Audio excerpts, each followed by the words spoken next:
De fato, hoje o Brasil vive tempos sombrios. Isso não é novidade, dado o que aconteceu nos últimos tempos. Ali, na Câmara dos Deputados, infelizmente, alguns deputados ainda não têm enfrentado essa realidade. Têm preferido tapar os olhos, tapar os ouvidos e achar que são brigas passageiras e que logo, logo tudo voltará à normalidade. Já prenderam o deputado federal, afastaram o governador na canetada, prenderam pessoas inocentes, já estão processando parlamentares por falas na tribuna da Câmara dos Deputados e tem parlamentares que continuam achando que é simplesmente uma turbulência e que logo vai passar. Não acredito que seja assim. Temos aí que juntar pelo menos, não sei, 50, 60, 70 deputados federais, e esses sim, que não vão abrir mão de suas liberdades, da liberdade do povo brasileiro, parlamentares esses que foram eleitos pelo povo brasileiro, ir para as ruas, brigar, obstruir. Quando eu falo brigar, não estou fazendo de fazer quebra-quebra. Não é isso, não é vandalismo. É brigar por meus direitos, brigar pelo direito do povo. Obstruir na Câmara dos Deputados, não sei, fechar, pegar o alto-falante, ir para a porta do Senado Federal, acampar, fazer um movimento que mostre para o povo brasileiro que, se parlamentares estão sendo censurados, quem dirá um simples, digamos assim, cidadão comum. Eu estive essa semana na sede da Polícia Federal, fui depor, porque em janeiro eu fiz uma crítica ao ativismo judicial e o ministro Alexandre de Moraes abriu um inquérito para me investigar. Se um deputado federal é investigado no âmbito do STF, Polícia Federal, porque fez uma publicação nas redes sociais, qual é o estímulo que um cidadão comum brasileiro vai ter de publicar nas redes sociais uma reivindicação de seus direitos ou algum ato contra o governo?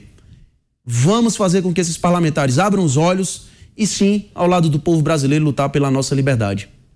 Ô, deputado, será que essa decisão de hoje do Supremo Tribunal Federal, da soltura de Anderson Torres, já pode ser considerada reflexo da instalação, ou pelo menos da iminente instalação da CPMI do 8 de janeiro? Será que o simples movimento político de pressão, o senhor estava falando sobre pressão, a pressão que foi criada em torno da necessidade de que se desvendem outros envolvidos, né? Outros personagens envolvidos no 8 de janeiro. Contra Anderson Torres, a acusação é justamente de omissão, né? E isso teria permitido, segundo o Supremo Tribunal Federal, os atos do 8 de janeiro. A CPMI vai dizer se de fato houve omissão e de quem partiu essa suposta omissão. Será que esse simples movimento do nascimento da CPMI também contribuiu para essa soltura hoje do Anderson Torres, deputado?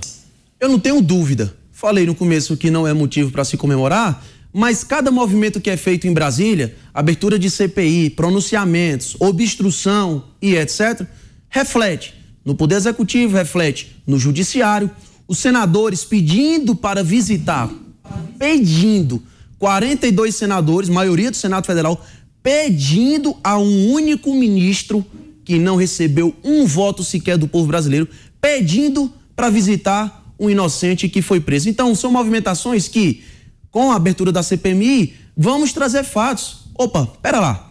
G. Dias, o general do Lula, braço direito, sombra, que estava lá ao lado daqueles vândalos, que olhou e nada fez, não foi preso por omissão. Mas o secretário que não estava no Brasil passou mais de 100 dias preso. Bota na balança, vamos trazer isso para a realidade. Realidade essa que com a CPMI deve aparecer e com certeza movimentações desse tipo devem acontecer também no âmbito do judiciário e deve sim ser um reflexo do que pode acontecer nos próximos dias. Você, Dantas, sua pergunta, vi que você estava no celular aí, talvez você tenha até novidades, né, sobre a soltura do Anderson Torres. Diga lá, Dantas. Deputado, recentemente, aí nos últimos dias, vários parlamentares resolveram ressuscitar a CPI do abuso de autoridade. Mas a CPMI do 8 de janeiro, ela já vai ter chance de avaliar ou de investigar, de analisar, de apurar possíveis abusos de autoridade, ou não? Boa pergunta, Cláudio. Sim, com toda certeza. Vai ser lindo, lindo ver na CPMI que pessoas de 70, 80 e até 90 anos de idade estarão lá para depor. Pessoas que foram presas. Eu quero ver, como fala o Magno Malta, a dona Hilda, de 90 anos, numa CPMI dessa. Dona Hilda, qual foi a sua tentativa de golpe? Qual foi a sua participação? Qual era a sua intenção? O que você fez no 8 de janeiro? A CPMI começou com um intuito simples: investigar os atos de ação e omissão. Com o passar do tempo e com os novos fatos, também veremos os atos de abuso de autoridade que partiram do judiciário e do poder executivo. Vai ser uma excelente oportunidade para que a gente trate de uma suposta CPI do abuso de autoridade, mas dentro de uma CPMI do 8 de janeiro, que aconteceram abusos esses, como hoje, a gente vendo aí Alexandre de Moraes soltando Anderson Torres, mas proibindo ele de sair à noite, sair final de semana, sair do local onde ele mora, falar com alguém que é investigado, usar redes sociais, ou seja, não é solto, não é livre, não é nada. Os abusos continuam acontecendo, vamos investigar isso também, Cláudio. Pavinato.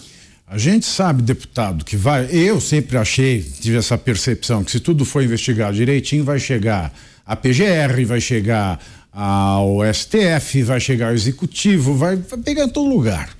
Ela tem uma capacidade atômica, essa CPMI.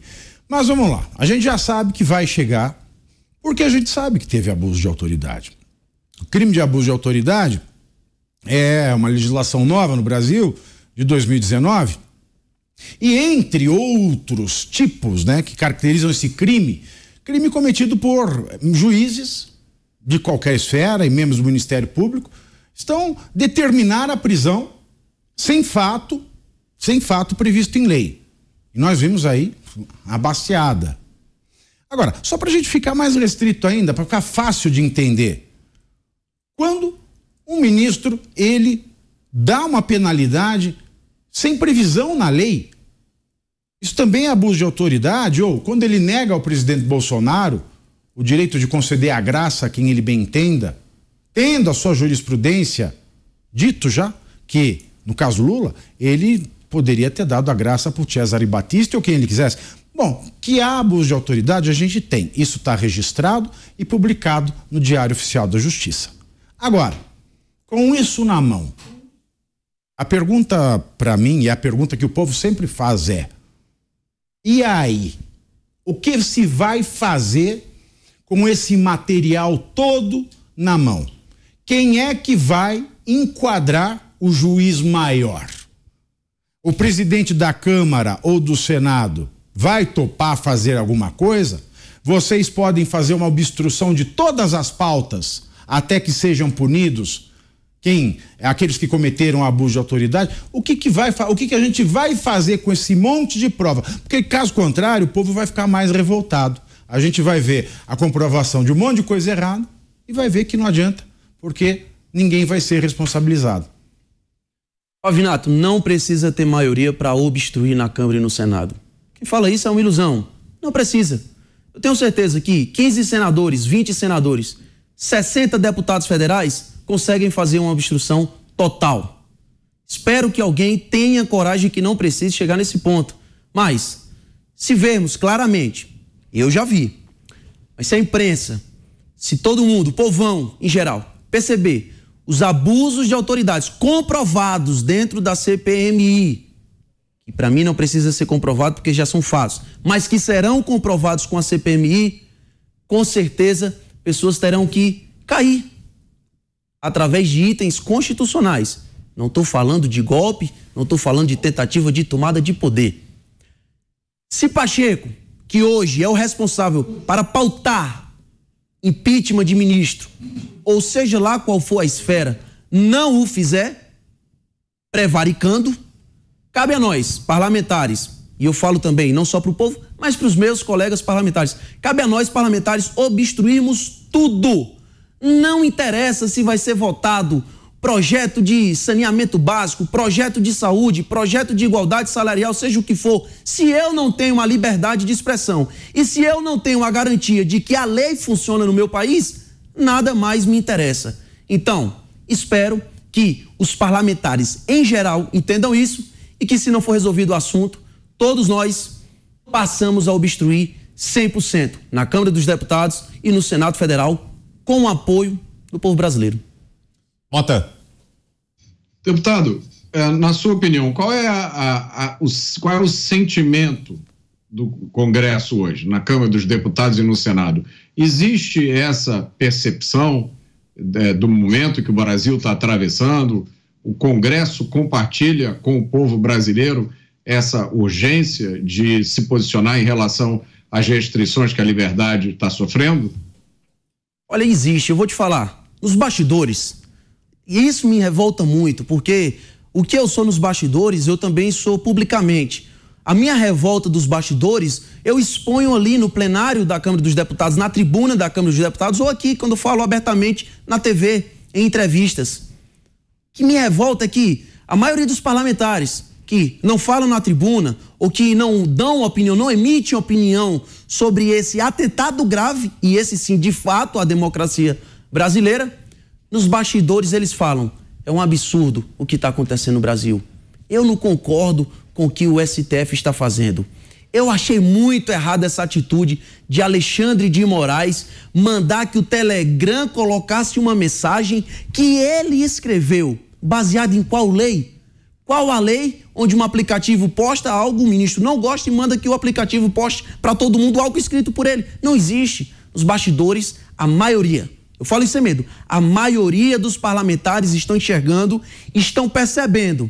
Talvez só falte isso aqui para todos entrarem em uma consoante, em uma só voz, começarmos a cobrar publicamente. Mas o que é que explica, deputado, essa postura contraditória de alguns colegas do senhor? Tem a ver com medo, dinheiro? Medo. Não é dinheiro, é medo. Uhum. Dinheiro, e aí eu falo aqui abertamente também mais uma vez, abertura de CPMI, quando o governo fica colocando emenda parlamentar, ou então ameaçando que vai tirar cargo de primeiro, segundo, terceiro escalão, aí sim envolve dinheiro. Quando o governo manda projetos para a Câmara dos Deputados, um provável processo de impeachment do presidente, aí envolve dinheiro e eu não tenho dúvida disso. Agora, quando envolve a justiça, é medo. Medo. Ah, medo de quê, deputado? Desculpa. É medo de se criar alguma coisa ou é medo de coisa que já existe? É medo de abrir a boca, falar o óbvio e acabar sendo um Daniel Silveira 2.0, que era deputado federal, foi preso injustamente, recebeu uma graça constitucional do presidente da República e que você, como homem do direito, sabe, ele não precisava justificar de absolutamente nada, dizer, porque é magro, gordo, alto, baixo, ou o cabelo dele é bonito e por causa disso eu vou conceder a graça constitucional. Não, ele só bastava dizer, a graça constitucional vai para essa pessoa e ponto final, saber que essa pessoa teve a sua graça constitucional derrubada pela maioria do STF e que vai ficar quase 9 anos preso. É esse o medo. Agora, os parlamentares não entenderam ainda, teve semana passada uma audiência pública, estava lá Marco Aurélio e alguns juristas, professores de direito e tudo mais, dentro da Câmara dos Deputados, a gente debatendo a imunidade parlamentar. Até onde vai a imunidade parlamentar? Quando chegou na minha fala, eu pedi desculpa à mesa e disse, olha, me desculpa, eu deveria perguntar a vocês, mas eu vou me dirigir aos deputados. É ridículo que nós estejamos aqui chamando professores de direito, magistrados, para debater a nossa imunidade parlamentar que foi feita pelos deputados constituintes. É um absurdo. Espero que os deputados acordem para essa realidade. Isso é efeito da pandemia, deputado, né? Porque é tanta dose de vacina, e a vacina é para imunizar. Então eles estão com dúvida agora da imunidade parlamentar também. Desculpa esse xiste, mas parece meio irresistível porque é ridículo tudo isso aí que a gente está passando. Obrigado, viu? Bom, o deputado André Fernandes continua por aqui, a gente vai para um rápido intervalo comercial, volta daqui a pouquinho com a sequência da nossa conversa.